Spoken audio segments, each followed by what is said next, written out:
জন্ম থেকে মৃত্যু পর্যন্ত তোমাকে একটা জীবন কাল দেওয়া হয়েছে, একটা জীবন তুমি পেয়েছ। বান্দা বলো আন উমরিহি ফিমা আফনাহু, তোমার জীবন কালটা কোন কাজে ব্যয় করেছো? দ্বিতীয় নম্বরে প্রশ্ন করা হবে ওয়ান শাবাবিহি ফিমা আবলাহু, বান্দা বলো ওই জীবনের মধ্যে এক মহামূল্যবান সম্পদ ছিল, এক মহামূল্যবান সম্পদ তোমার জন্য ছিল তোমার যৌবনকাল।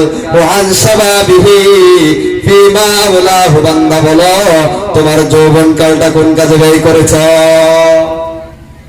সম্মানিত প্রিয় উপস্থিতি, তার কারণ জীবনের মধ্যে যৌবনের শক্তি সামর্থ্য সবচেয়ে বেশি। যুগে যুগে যুবকেরা ইসলামের জন্য অনেক বেশি অবদান রেখেছেন।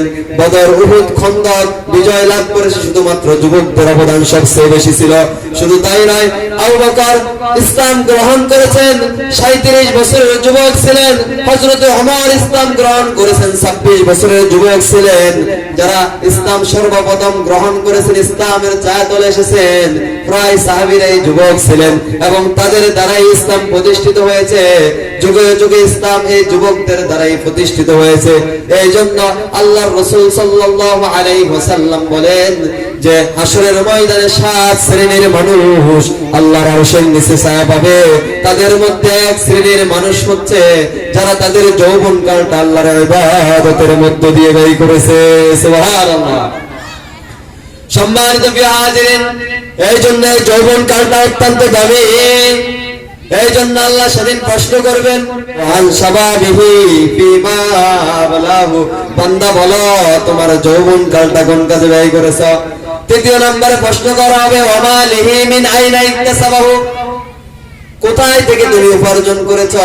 এই যে বিশাল অট্টালিকা বানিয়েছো, অনেক সম্পদের মালিক তুমি হয়েছে, বান্দা বলো অন্যের জমির ধান দখল করে, অন্যের জমি ফেলে, অন্যের মাথায় আঘাত করে, দাপট দেখিয়ে ক্ষমতার তুমি কি এই সম্পদ অর্জন করেছো? এই অট্টালিকা বানিয়েছো নাকি হালাল পথে ইনকাম করে এই সম্পদ বানিয়েছো?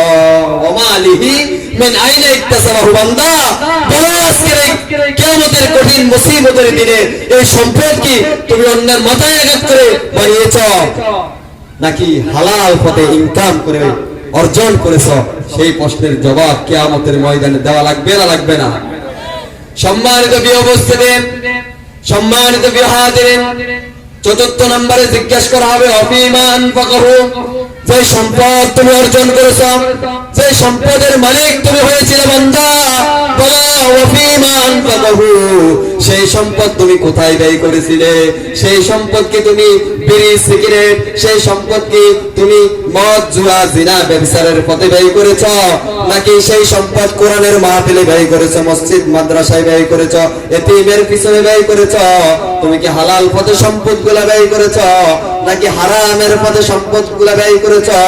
অফিমা আনফাকাহু, বান্দা বলো সেই সম্পদ কোন কাজে ব্যয় করেছো? কয়টা গেল হাসরের ময়দানে? 4টা। 4টা প্রশ্নের পরে পঞ্চম নম্বরে প্রশ্ন করা হবে ওমাযা আমিলা ফিমা আলিমা, যে জ্ঞান দিলাম, যে ইলম তুমি অর্জন করেছো, যতটুকু ইলম তোমার মধ্যে ছিল ও বান্দা ওই ইলম অনুযায়ী কতটুকু আমল করেছো? বান্দা এতটুকু ইলম তো তোমার মধ্যে ছিল, কোনটা হারাম, কোনটা হালাল, কোনটা ফরজ, কোনটা ওয়াজিব এটা তুমি জানতে। সুদ ঘুষ খাওয়া হারাম, জিনা ব্যভিচার করা হারাম, মিথ্যা কথা বলা হারাম, অন্যের জমি দখল করা হারাম, অন্যের দান নিয়ে আসা হারাম, বান্দা তুমি এটা জানতে। বান্দা নামাজ পড়া হালাল, নামাজ পড়া ফরজ, রোজা রাখা ফরজ, হজ করা ফরজ, যাকাত দেওয়া ফরজ, বান্দা এতটুকু ইলম তো তোমার জানা ছিল। ওমাযা আমিলা ফিমা আলিমা, বান্দা বলো ওই ইলম অনুযায়ী কতটুকু আমল করেছো? যে কয়টা বললাম এতটুকু ইলম আমাদের আছে না? আছে না নাই? সম্মানিত প্রিয় হাজিরিন, কিয়ামতের ময়দানে বান্দা এই 5টা প্রশ্নের জবাব যতক্ষণ পর্যন্ত দিতে পারবে না, ততক্ষণ পর্যন্ত আল্লাহর রাসূল বলেন তার কদম এদিক থেকে সেদিকে সে নড়াতে পারবে না।